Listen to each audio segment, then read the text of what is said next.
वो सबको पता रहना चाहिए कॉलोनी में आज तो सीता गीता सावित्री कथा सुनने आई है, ऐसा स्थान तय करेंगे हम लोग। लेकिन संत की कुटिया में ज्यादा व्यवस्थित आसन नहीं मिलता, मत कुशा का आसन। कुशा होता है ना जंगल में, आपने देखी घास होती है, कुशा का आसन है। 3 कुशा के आसन लाए और बिछा दिया। शास्त्र कहता है कि कथा वक्ता का आसन श्रोता से कुछ ऊंचाई पर होता है। तो कुंभज ऋषि का आसन थोड़ा ऊंचा है और 2 आसन उनके सन्मुख बैठे हैं, बराबर में है। कुंभज ऋषि ने इशारा किया कि महादेव बैठिए, मैं कथा कहता हूं। दोनों आसन रखे हैं। कुंभज ऋषि ने मां सती की ओर देखा। देखिए यहां पर बहुत ध्यान से समझना इस विषय को, बहुत सावधानी का विषय है। कुंभज ऋषि ने दूसरा आसन जैसे ही रखा और मां सती की ओर इशारा किया कि बैठी। मां सती ने आसन की ओर, मैं इस पर बैठूंगी। प्रजापति दक्ष की बेटी इस पर बैठेगी, उस आके आसन पे। ये बाबा इसको समझ नहीं पड़ता। बढ़िया आसन की व्यवस्था करता तो ठीक है, मैं बैठू।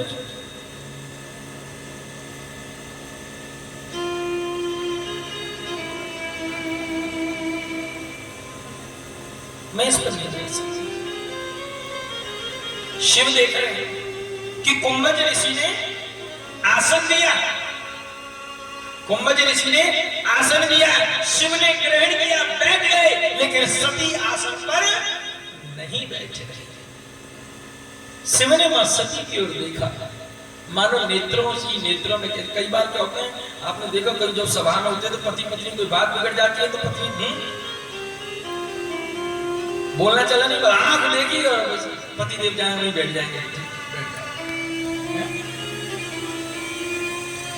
आंखों में बड़ा प्रबल वेग होता है।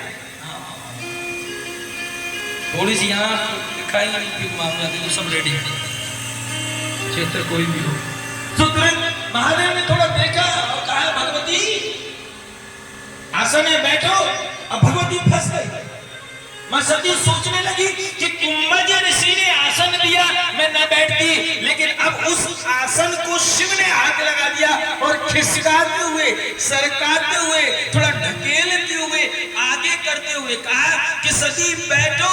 अब सती फंस गई धर्म की नीति में कि पति के दिए हुए आसन पर अगर नहीं बैठूं तो पति का अपमान हो जाएगा, और अगर कुशा के आसन पर बैठ गई तो मेरे स्वाभिमान का अपमान हो जाएगा।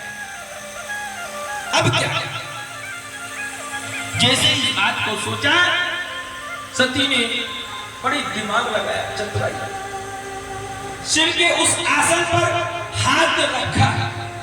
बैठी नहीं, क्या हाथ रखा, यानी शिव के दिए हुए आसन का सम्मान तो कर दिया, लेकिन खड़ी नहीं, बैठी नहीं।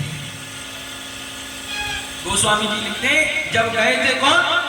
संग सती जग जननी भवानी। कुंभज ऋषि के यहां जब गए, कौन गए? शिव, और शिव के साथ जग जननी भवानी। संत भी चतुर हैं। गोस्वामी जी ने भी साधारण शब्द प्रयोग नहीं किया, क्या कहा? जगत की जननी भवानी, मान दिया संग सती जग जननी भवानी। लेकिन राम कथा के ते ही अधिकारी, जिनको सत्संग है अति प्यार। राम कथा हर किसी को नहीं मिलती, कथा भगवान की हर किसी को नहीं मिलती। कथा उसे ही मिलती है जिसको सत्संग से प्रेम होता है। राम कथा बरज बखानी, सुनी महेश परम सुख मान। राम कथा मुनि बरज बखानी, सुन महेश परम सुख मान। महेश कहते शिव को, शिव का एक नाम है और महेश। राम कथा मुनि गरज। कुंभज ऋषि ने खूब सुंदर राम कथा गाई, लेकिन किसने सुनी? गोस्वामी जी ने बड़ा सुंदर कहा है, सुन महेश परम सुख मानी। महेश ने सुनी, सती ने नहीं सुनी। क्योंकि याद रखना, भरे हुए घड़े में जल डालोगे तो फैल जाएगा, जल खाली घड़े में ही जाएगा। जिस मन में अभिमान बैठा है उस मन में कभी भगवान की कथा नहीं आ सकती। तो सती के मन में और राम की कथा आए, ऐसा हो ही नहीं सकता, क्योंकि मन तो पहले ही अभिमान में भरा हुआ है। सोनी महेश परम सुख मानी। शिव को क्या मिला है कथा सुनकर? क्या मिला? सुख मिला है? सुख नहीं मिला, परम सुख। सुन महेश परम सुख पानी। क्योंकि याद रखना, सुख में और परम सुख में बहुत अंतर होता है। परम सुख केवल और केवल परमात्मा के दर्शन से मिलता है। सुख तो थोड़ी सी देर को आपने रसगुल्ला खाया तो कहेंगे वाह बड़ा आनंद है, लेकिन कुछ देर में ही खत्म हो जाएगा। परम सुख वो है जो कभी खत्म नहीं होता। सुन महेश परम सुख मानी। महादेव ने आज सुनी और खड़े हुए कुंभज ऋषि को प्रणाम किया, कहा बाबा बड़ी सुंदर कथा आपने गाई है, बड़ा आनंद